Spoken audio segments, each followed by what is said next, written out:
우리 성도들의 고민이 하나 있다면 말입니다. 이것은 구원을 받았네 못 받았네 이런 차원의 고민이 아니에요.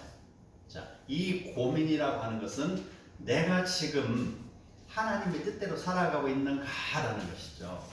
내가 지금 기도하고 있는 것이 응답받는 기도인가? 내가 기도하고 있는 것이 하나님의 그런 기뻐하시는 기도인가? 그러한 것들. 내가 하나님의 온전하신 뜻을 분별하고 있는가? 그런 질문이 항상 우리 안에 내재되어 있습니다. 내가 행여나 내가 가는 길이 하나님이 기뻐하시는 길이 아니진 않을까라는 것이 되기도 하고요. 바로 항상 우리는 성도들에게 고민이 바로 그런 것이죠. 자, 하나님을 믿는 성도들임에도 불구하고 결혼 정년기에 들어가 있는 청년들, 또 취업을 앞둔 그러한 취준생들, 아니면 사업가들, 많은 사람들이 하나님의 뜻을 찾기 위하여서 기도를 하고 있습니다. 과연 내가 지금 하고자 하는 이 일이, 아니면 과연 내가 지금 만나고 싶어하는 저 사람이, 아니면 내가 취직하고 싶어하는 저 회사가라는 것이죠. 그래서 그것을 위해서 기도를 많이 합니다. 그런데 하나님께서 그래 맞다 그래 그거야 라고 과연 들은 사람이 있으면 손 한번 들어보셔요.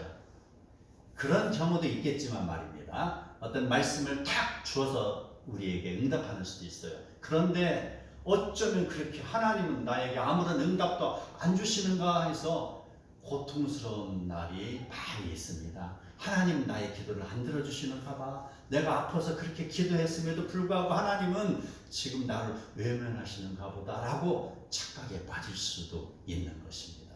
그래서 급게 어떻게 하는 줄 알아요? 어떤 예언가라도 찾아가서 예언이라도 들어보고 싶어하는 그 급한 마음까지도 생기는 것입니다. 이게 인간의 조급함이라는 것이죠. 절박한 심정이 바로 그렇게 드러난다. 그래서 성경에 보면은요, 사울왕은 어떻습니까? 사울왕은 그가 사무엘을 만나서 조언을 얻어야 될 급박한 상황이 생겼습니다. 그랬을 때에 묵묵히 기도하며 기다리는 것이 아니라 그가 조급하여서 박수무당을 찾아가는 어리석음을 그가 경험하는 경우도 있습니다. 어리석죠? 우리들 어떻게 하면 하나님의 온전하신 뜻을 분별할 수 있을까요? 자, 그 분별하는 방법이 성경에 있습니다. 성경을 통해서 하나님은 우리에게 말씀하시는 거예요. 하나님께서는요, 우리가 기도하는 것을 구약시대 때처럼 무슨 천둥과 번개로 아니면은 그 모세에게 말씀하셨던 큰 소리로 말씀하시거나 아니면 다른 사사들에게 말씀하셨을 때처럼 우리의 귀에 들리게 하는 경우도 있지만 거의 요즘에는 그런 게 없다. 그것입니다. 바로 요즘에는 어떻습니까? 하나님께서는 성령을 통해서 성경을 완성하셨잖아요. 여러 사도들을 통해서 말입니다. 성경을 완성하시고요. 그 성경 말씀을 통해서 우리에게 갈 길을 안내하고 있는 것이죠. 그래서 성경은요, 1600년 동안에 40여 명의 기자를 통해서 성령께서 기록한 책이 성경입니다. 그래서 1000명이 읽으면 그 성경의 내용이 1000명에게 주어지는 말씀이 되는 것입니다. 바로 10,000명이 읽어도 10,000명에게 주어지는 말씀이고요. 내가 어제 읽었는데 어제 내가 성령의 감동을 받았던 거 오늘 감동받는 거 또 다릅니다. 1000번 읽으면 1000번 읽을 때마다 어쩌면 그렇게 새롭고 나의 깊은 곳까지도 후벼내고 있는지 내가 새삼 깜짝깜짝 놀라는 것이죠. 성경을 읽을 때마다 성령께서 나를 감싸고 그 말씀을 나에게 먹여주시는 거, 이걸 체험하시기 바랍니다. 이게 바로 성경을 통하여서 우리에게 말씀하시는 것, 그리고 성경 속에 있는 어떤 특정한 인물들의 사건을 통해서 또한 우리를 지시하고 있는 것이죠. 그의 삶을 통해서 너희가 배우라 라는 그런 내용이기도 합니다. 이게 바로 하나님 온전한 뜻을 분별하는 방법이 되기도 하죠. 다른 방법이 있습니다. 기도하는 것이죠. 기도하며 하나님의 온전하신 뜻을 기다릴 수가 있습니다. 내 인생을 하나님의 영광을 위한 계획을 세우며 바로 간구하는 것이죠. 누구의 영광이요? 하나님의 영광이라는 것이죠. 나의 영광이 아닙니다. 나의 잘 먹고 잘 사람의 영광이 아니라는 것이죠. 하나님을 향한 그 영광의 계획을 세우고 내가 기도할 때라면입니다. 기도. 제가요, 그 국문과 공부를 하면서요, 제가 교정을 거닐었습니다. 언젠가 예화를 들은 일이 있어요. 교정을 거니면서 문득 제 입술에서는 고백이 터져나왔습니다. 읊조림의 기도입니다. 하나님, 제가요 성경을 한 권의 시집으로 완성하게 해주세요 라는 기도를 했어요. 왜 그런 기도를 했는가 모르겠어요. 제가 그런 기도 하려고 계획 세우고 기도한 거 아니에요. 길을 걸어가고 있는데 성령이 나를 기도를 하게 하시는 거예요. 기도를. 그러고 저는 잊어버렸어요. 잊어버렸는데요, 2, 3년 있다가 드디어 어느 계기로 인하여서 제가 성경 큐티를 하기 시작을 했습니다. 그게 2013년도 1월 1일입니다.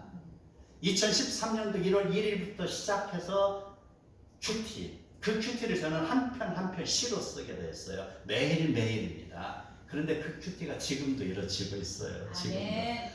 단순하게 그냥 한 150편 정도면 시 한 권이 완성이 되거든요. 시 150편 정도 되면. 저는 단순하게 그런 계획을 가지고 말했는데 이건 저의 생각이었고요. 성령께서 원하시는 것은요, 바로 성경 전체를 시로 옮기라 라는 것으로 지금 보니까 해석이 되는 것이죠. 기도를 하게 만드시는 것이 누구의 영광을 위합니까? 누구? 하나님의 영광을 위한 것이라는 것이죠. 누가 읽어도 그 시를 보고 그날의 큐티가 쉽게 이해가 갈 수 있도록 일하는 것입니다. 바로 이 기도를 통해서 바로 하나님은 내가 계획한 그런 계획보다 더 큰 일을 하신다는 것이죠. 바로 이게 하나님의 방법입니다. 누구의? 하나님의 영광을 위한 기도가 드려질 때라는 것이죠. 아멘. 또 하나님께서는요, 환경을 통하여서 하나님의 그런 뜻을 분별하게 하시는 것입니다. 환경. 자, 이 말씀은요, 일종의 섭리와도 같은 개념으로 해석을 할 수가 있습니다. 자, 섭리. 내가 무슨 일을 당하고 무슨 일을 하는데 내가 그 일이 정말 내가 계획하고 시작한 일이 아님에도 불구하고 결과는 하나님께서 그걸 통해서 무슨 일을 줬다. 내가 어떤 일을 하기 위해서 어디를 갔는데 하나님이 누구를 만나서 그 사람에게 무슨 말을 듣게 하셨고 그 사람을 통해서 들은 말로 인하여서 내가 그 일을 했더니 결국은 이게 하나님이 인도하심이었다. 여러분 혹시 그런 일을 경험하셨어요? 네. 우리 인생에서 분명히 이런 게 있을 수 있다는 것입니다. 이게 섭리라는 것이죠. 내가 계획한 일이 아님에도 불구하고 하나님께서 나의 길을 인도하시기 위해서 어떠한 만남이나 사람이나 어떤 환경을 통하여서 나의 길을 이끌어 간다는 거예요. 제가 건축을 했잖아요. 건축업을. 수원에서 건축업을 하다가 이제 어느 작업이 없는 날, 건축이 없는 날 서울에 가서 우리 CCC 졸업생들 예배드릴 때 가서 예배를 드렸어요. 그런데요, 내가 전주에서 갔다고 하니까요, 아는 이선상 순장님이라는 분이 윤석 순장 하면서 잘한대 하면서 저에게 성경 통독을 권했어요. 이봐 전주에 가서 이거 한번 퍼뜨려 그러면서 사랑의 교회 유종성 목사님이 만드는 그 90일 통독이라는 걸 저에게 지워줬잖아요. 그래서 내가 카톡으로 보낼 거야 하고 나중에 와서 보니까 진짜 보냈는데 달랑 진도 하나가 주어진 거예요. 자, 그게 계기가 됐습니다. 나는 이미 성경 큐티를 하느라고 매우 바쁩니다. 새벽마다 나의 일이 있잖아요. 나의 업무가 있잖아요. 나의 업무가 있음에도 불구하고 그 큐티 하느라고 바쁜데 그 짐을 하나 더 얹혀주는 거예요. 그랬을 때 순간적으로 드는 생각, 이것도 하나님이 짊어주는 짐이려니라고 생각이 드는 거예요. 그래서 알겠습니다 라고 순종한 결과가 어떻습니까? 바로 그로 인하여서 성경 통독이 확장되게 됐잖아요. 그래서 많은 사람들 관계 성경 통독하잖아요. 제가 신학을 공부하게 된 원인이 바로 그거였잖아요. 성경 통독 위해서라는 것이죠. 그래서 바로 세 권의 책이 만들어졌고 많은 사람들과 지금 성경 통독, 그것도 바로 시적인 감각에 들어가서 쉽고 깊고 즐겁게라는 것이죠.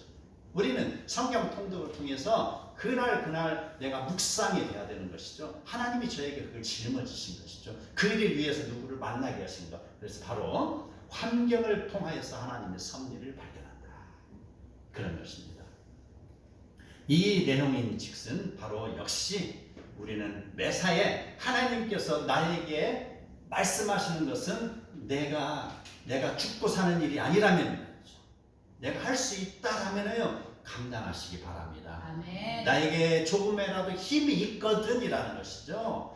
바로 감당하시기 바랍니다. 그럼 하나님께서 나의 역량보다도 더 큰 일을 하게 만드시는 줄 믿으시기 바랍니다. 아멘. 자, 우리는 무슨 일을 위하여 기도하는 것은 대단히 중요합니다. 그런데 하나님은 다른 모습으로 우리에게 다가오시는 경우가 많다라는 것이죠. 나는 이쪽만을 바라보고 동쪽만을 바라보고 기도했는데 바로 뒤를 통해서 나에게 다가오시는 수도 있다. 이게 우리 인생이라는 것이죠. 모든 것이 내가 계획하고 원하고 내가 생각했던 그런 방향대로만 되어지는 것만은 아니라는 것이죠. 그래서 우리는요, 나에게 주어지는 매일매일의 삶이 바로 하나님과 바로 소통하고 있으면 되는 것이죠. 하나님과 소통하고 있으면 동쪽에 쓰든 서쪽에 쓰든지 남이나 북이나 어디에 쓰든지 하나님이 역사를 이루신다는 것을 믿으시기 바랍니다. 네. 자, 그런데 무슨 일이든지 쉬운 건 없어요. 자, 그렇게 해서 하나님이 동이나 서나 남이나 북이나 해서 나를 딱 잡고 어떻게 해요? 딱 핀셋으로 딱 찍어가지고 이렇게 후하니 옮깁니까? 절대 그런 것이 아니죠. 이 세상에서 똑같이 다른 사람하고 경쟁을 하게 만듭니다. 경쟁을 하고 그 속에서 똑같이 한 줌의 눈물을 흘립니다. 인내의 눈물을 흘립니다. 똑같이 그 고난의 언덕을 지나가면서 그 일을 능통하게 만드는 것이죠. 바로 세상을 이길 수 있는 힘이라는 것이 하나님이 그저 후 해가지고 그 사람의 능력을 준다? 절대 아닙니다. 그럴 수도 있죠. 필요한 경우에는. 그러나 이 세상을 바로 너희가 생육하고 번성하고 다스리라는 것은요, 생육한다, 내가 커진다는 거예요. 내가 어느 정도 나이가 먹는다는 것입니다. 내가 육신이 큰다는 것, 세상의 경험이 큰다는 것이죠. 이게 생육하고 그 다음에 번성이 이루어지는 것이죠. 생육하지 않은 사람이 번성이 주어지지 않습니다. 바로 그러한 것들, 세상과의 경쟁 속에서 나 모습이 완성이 되는 것입니다. 바로 이러한 때에 성령이 우리를 도와주시고 더 강하게 인도하는 것을 믿으시기 바랍니다. 네. 하나님의 역사라는 건 바로 어떤 그런 모습을 통해서 올지 모릅니다. 그럼 우리는 우리에게 주어지는 환경을 탓하지 아니하며 아멘으로 받아들이며 또 그를 실천할 때 하나님이 나를 쓰시는지 믿으시기 바랍니다. 네. 이것이 바로 하나님의 온전한 뜻을 분별하는 것이고요. 바로 이것이 우리가 하나님께 드리는 영적 예배인 줄 믿으시기 바랍니다. 네. 그 영적 예배에 대해서 이제 구체적으로 들어가 보도록 하겠습니다. 로마서 12장 1절에 보면은요, 그러므로 라고 되어 있습니다. 자, 그러므로 11장까지의 내용입니다. 어찌 보면은요, 이것은 9장, 10장, 11장의 내용들. 자, 그 속에서는 이스라엘의 방황이 나오잖아요. 이스라엘이 끊임없이 하나님과 멀리 떨어지려고 하는 원심력이 적용하고 있었잖아요. 그럼에도 불구하고 11장 뒷부분에 보면은요, 바로 이방인의 수가 충만하게 채워지고 나서 어때요? 이스라엘을 부른다고 그랬잖아요. 이방인의 그런 모습을 통해서 이제 이스라엘의 장래 구원을 이루신다는 것. 그래서 그러므로입니다. 이게 바로 좁게 미시적인 해석이고요. 좀 거시적으로 보면 1장에서 11장까지 내용을 받아들이는 게 그러므로입니다. 바로 이것은요, 로마서의 이신칭 결입니다. 믿음으로 구원을 얻는다라는 내용입니다. 자, 이러한 것을 받아들이는 것, 이게 그러므로입니다. 그래서 그러므로 그 다음의 내용이 이렇게 실천하라는 것이죠. 그게 오늘의 설교의 말씀입니다. 이렇게 실천하라라는 것이죠. 그러므로 형제들아 내가 하나님의 모든 자비하심으로 너희를 권하노니 너희 몸을 이렇게 했습니다. 너희 몸을. 자, 몸이라고 하는 것 6장 12절 13절에 몸이라는 것을 언급하고 있습니다. 그러므로 너희는 죄가 너희 죽을 몸을 지배하지 못하게 하여 몸의 사욕에 순종하지 말아라 라는 것입니다. 몸. 또한 너희 지체를 불의의 무기로 죄에게 내주지 말고 오직 너희 자신을 죽은 자 가운데 다시 살아나게 한 것자 같이 하나님께 드리며 너희 지체를 의의 무기로 하나님께 드리라 라는 것. 바로 그 몸의 내용을 기반으로 하고 있습니다. 너희 몸을이라는 것이죠. 바로 너희 몸. 그래서 고린도 전서 6장 20절에는 이렇게 이야기합니다. 그리스도의 값으로 산 것이 되었으니 너희 몸으로 하나님께 영광을 돌리라. 자, 하나님께 영광을 돌리는 것은요, 바로 우리의 몸이라는 것이죠. 몸, 소마라는 것, 소마. 우리의 몸입니다. 몸, 우리의 몸. 자, 그래서 또 고린도후서 5장 10절에서는요, 그리스도의 심판대 앞에서 받는 상급이 그의 몸에 행한 것이 기준하는 것이요. 그의 몸. 그래서 여기 세상 사람들과의 관계 속에서 드러나는 삶의 모습을 지금 몸으로 표현하고 있습니다. 그래서 여기에 나타나는 몸은요, 바로 몸과 마음과 인격을 다 포함하고 있습니다. 이 몸으로 드린다. 자, 우리 몸은 우리 속에 뭐가 있어요? 몸과 그 다음에 마음, 카르디아, 마음, 그 다음에 영이 들어있잖아요. 몸과 혼과 영이 있잖아요. 이 모든 것을 지금 담는 것, 몸이라는 것입니다. 그래서 나의 모든 전 인격체를 이야기하고 있습니다. 너희 몸이라는 것이죠. 그래서 너희 몸을 하나님이 기뻐하시는 거룩한 이렇게 표현하고 있잖아요. 나의 몸을, 나의 몸과 마음과 영을이라는 것이죠. 그걸 하나님이 기뻐하시는 거룩한, 여기까지 우리가 지금 진도가 나가고 있습니다. 기뻐하시는 거룩한이라고 했어요. 거룩함. 자, 거룩하다는 것은요, 흠없이 순전하다는 뜻입니다. 창세전에 우리를 택하시면 우리로 하여금 사랑 안에서 거룩하고 흠없게 하려 하신다고 에베소 1장 4절에서 말씀하고 있습니다.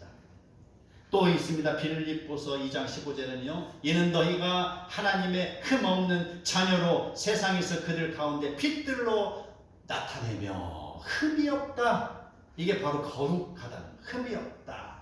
바로 우리가 아이를 바로 출생할 때 바로 그런 거 아닙니까? 흠이 없는 아이를 낳잖아요. 가장 사랑스럽고 가장 귀한 아들, 흠이 없는 아이를 낳잖아요. 그런 개념, 깨끗하다, 흠이 없다라는 개념입니다. 이제는 이 육체의 죽음으로 말미암아 화목하게 하사 너희를 거룩하고 흠없고 책망할 것이 없는 자로 그 앞에 세우고자 하셨느니라. 바로 우리를 택하신 이유가 바로 그거예요. 흠이 없다, 책망할 것이 없다, 이러한 자로 세우시기 위함이라는 것이죠. 우리 한 생명 한 생명이 천하보다도 귀하잖아요. 이 천하보다도 귀한 인생이 하나님 앞에 가기 위해서는 흠없이 거룩해져야 한다는 것이죠. 흠없이 거룩한 인생이 결국은 어떻게 됩니까? 하나님은 그들로 하여금 찬양을 받기 원하시잖아요. 이사야 4, 3, 2, 1 나오잖아요. 그래서 이 내용이 바로 요한계시록 20장으로 넘어가잖아요. 바로 신랑 되신 하나님과 신부된 우리라는 것이죠. 흠없고 거룩한 삶을 사는 자들이라는 것이죠. 자, 이 말씀 본디의 죄의 종이었던 우리가 예수 그리스도의 보혈로 씻음을 받아 그리스도께 주신 생명으로 그를 위하여서 살아가는 거룩으로 귀결됩니다. 우리 스스로는 거룩할 수가 없습니다. 그러나 예수 그리스도께서 흘리신 보혈로 씻을 때 우리는 거룩해지는 것입니다. 우리가 우리의 죄악을 어떻게 깨끗하게 할 수 있어요? 아무리 세탁기나 돌려봐요. 요즘 잘 나온 세탁기 아무리 성능 뛰어난 세탁기라도 깨끗해질 수 없잖아요. 바로 그리스도의 보혈만이 우리의 죄를 깨끗게 할 수가 있습니다. 그럴 때 나오는 게 바로 거룩입니다. 죄의 종이었던 우리가 그리스도의 보혈로 거룩함을 입어 그를 위한 삶을 살라는 목적을 제시하고도 있는 것입니다. 바로 거룩함은 그리스도의 영광을 위한 필수 요소입니다. 그렇다면 우리는요, 거룩 이후의 삶을 어떻게 살아야 할지를 한번 고민해 볼 필요가 있습니다. 거룩함 그 자리에서 멈춰야 되는가, 아니면 그 거룩함으로 그 다음 단계를 향해서 내가 달려가는가, 지금 그 말씀을 드리고 있습니다. 자, 그 방법은요, 하나님이 기뻐하시는 거룩한 산 제물로 드리는 것입니다. 살아있는 제물로 드리라는 것이죠. 거룩함, 흠이 없는 양이죠. 흠이 없는 양으로 제사를 드림과 같이 거룩한 우리의 것을 산 제사로 드린다, 이 말이죠. 구약시대 제사 어떻게 되는지 알죠? 자기가 죄를 지었으면은요, 짐승, 흠이 없는 짐승을 끌고 와서 그의 머리에 대고 안수를 하면은 어째요? 내가 지은 죄가 그리 샥 하고 이동을 하죠. 샥 하고. 그래서 지금 누가 죄를 뒤집어 썼어요? 이제 그 짐승이 죄를 뒤집어 썼잖아요. 나는 이제 깨끗해지는 거예요. 그래서 그 짐승을 잡아서 죽여서 포를 떠서 제물로 드리는 거, 이게 죄 씻음의 방법이었습니다, 구약에는. 그런데 바로 이러한 제사, 동물을 죽여서 드리는 피 흘림의 제사는 죽은 제사입니다. 죽은 제사, 죽음의 제사라는 것이죠. 로마서에서 우리에게 말씀하신 산 제물로 드리라, 이것은요, 자기 자신을 드리는 살아있는 제사라는 것이죠. 그러면 어떻게 해야 돼요? 지금 내가 이제 그 제물로 들어가는 것인가? 이렇게 고민할 수가 있잖아요. 내가 짐승이 죽는 것처럼 내가 죽어야 된다는 말이 뭐라고 고민할 수가 있죠. 우리는 어떻게 우리의 몸을 하나님께 제물로 드립니까? 이게 성경에 근거가 있습니다. 우리가 그냥 상상으로 이야기하는 거 아닙니다. 창세기 22장 2절에 보면은요, 하나님께서 이야기합니다. 아브라함아, 예, 하나님 듣습니다. 네 아들 이삭을 데리고 모리아 산으로 가서 그를 번제물로 드리라. 청천벽력 같은 말씀을 들었습니다.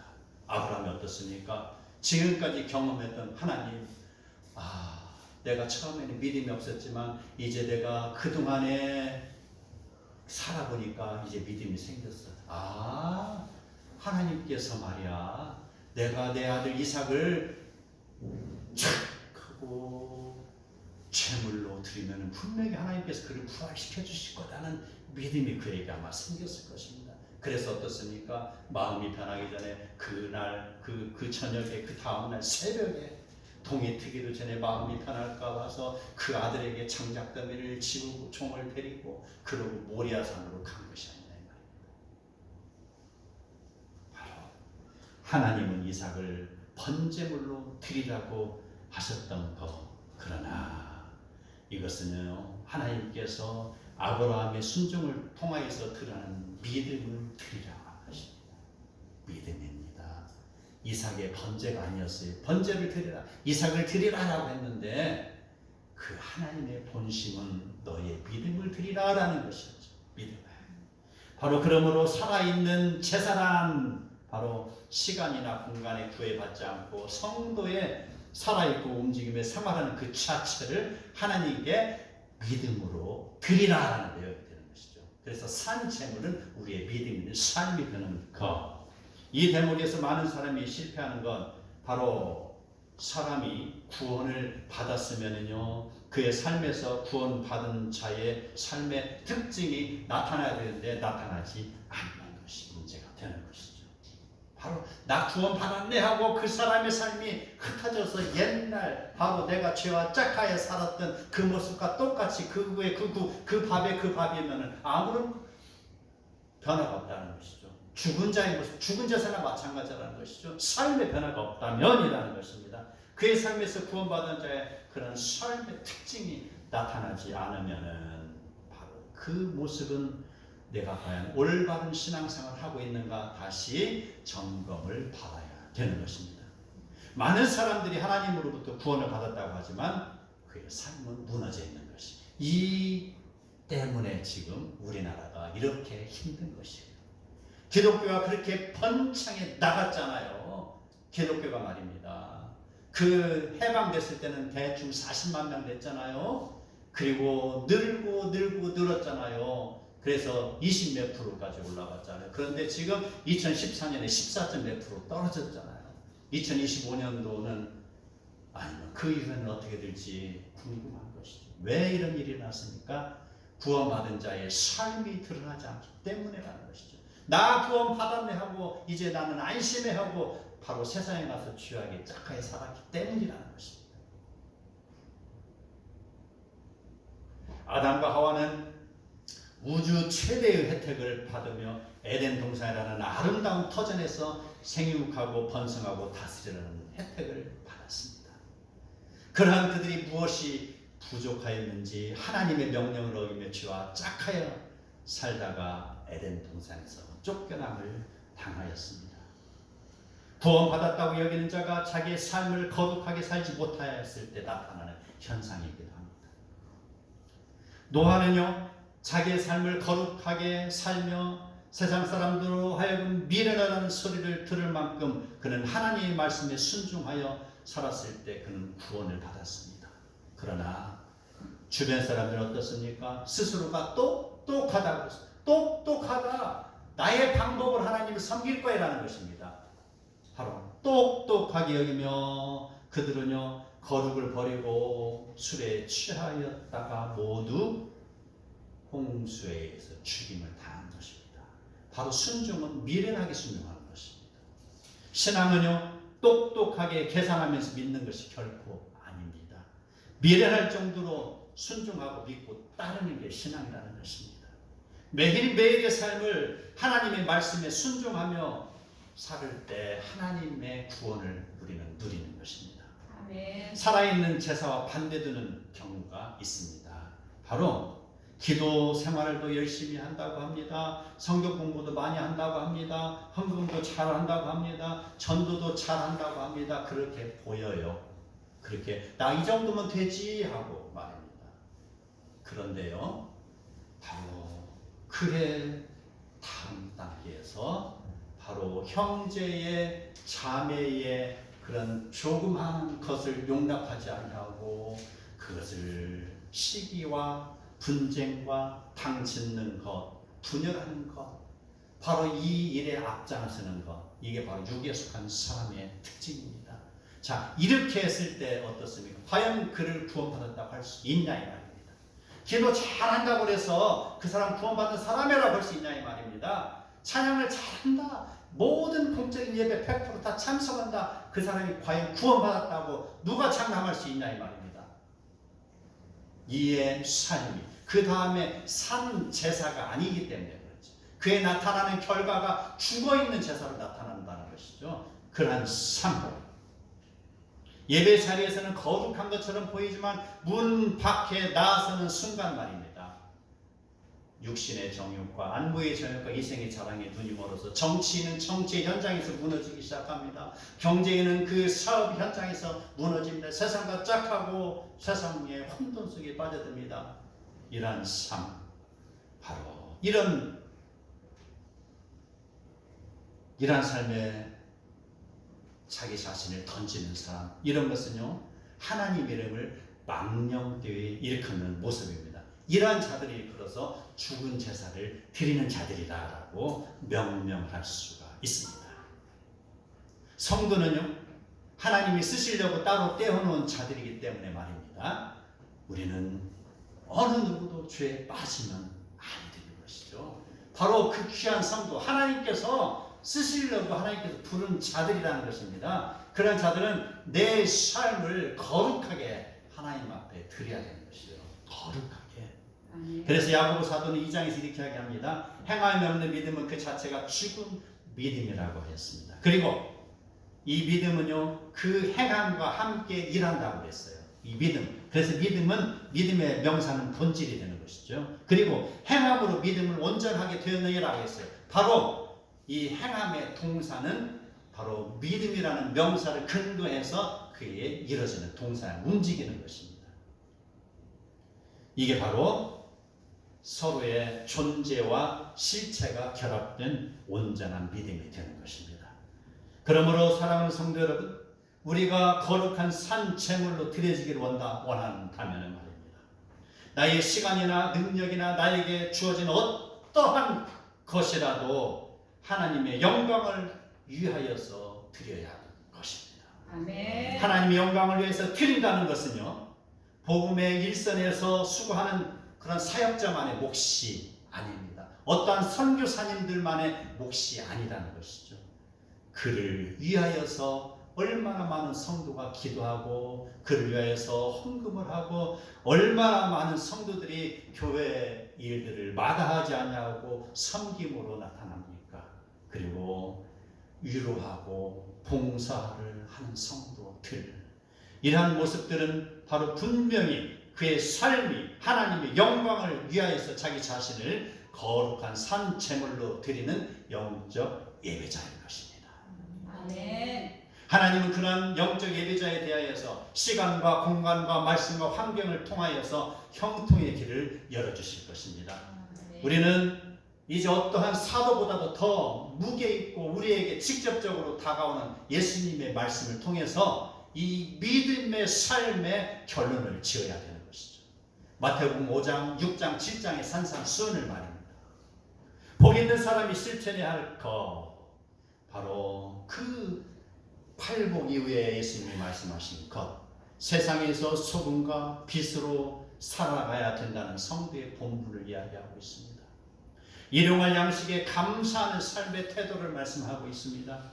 원수를 미워하지 말고 사랑으로 이기라는 삶의 자세를 말씀하고 있습니다. 죄악이 만연한 세상에 우리는 넓은 문으로 들어가지 말고 좁은 문으로 들어가라는 신앙의 이치를 이야기하고 있습니다. 그리고 너희는 먼저 주의 나라와 의를 구하라는 복음 전파의 명령을 주시는 것입니다. 이러한 삶에는 바로 결과가 주어지는 것이죠. 그러한 삶을 살아가는 사람들에게 바로 하나님께서는 최고의 것으로 응답해 줄 것입니다. 최고의 것을. 지금 어디가 길이냐 진리냐 생명이냐 물어보고 다녔잖아요. 어떤 것이 내가 어디를 취직해야 내가 어떻게 살아야 되냐고 지금 서문에 이야기하고 고민하고 있었잖아요. 바로 이러한 삶을 살아가는 자에게 주시는 응답이 어떤 응답인가? 바로 마태복음 7장 24, 25절에 나오는 내용입니다. 그러므로 바로 이러한 삶을 살았음으로 이야기하는 것이죠. 누구든지 나의 이 말을 듣고 행하는 자는 그 집을 반석 위에 지은 지혜로운 사람 같으니 비가 내리고 창수가 나고 바람이 불어 그 집에 부딪히되 무너지지 아니하리라. 이게 응답인 것입니다.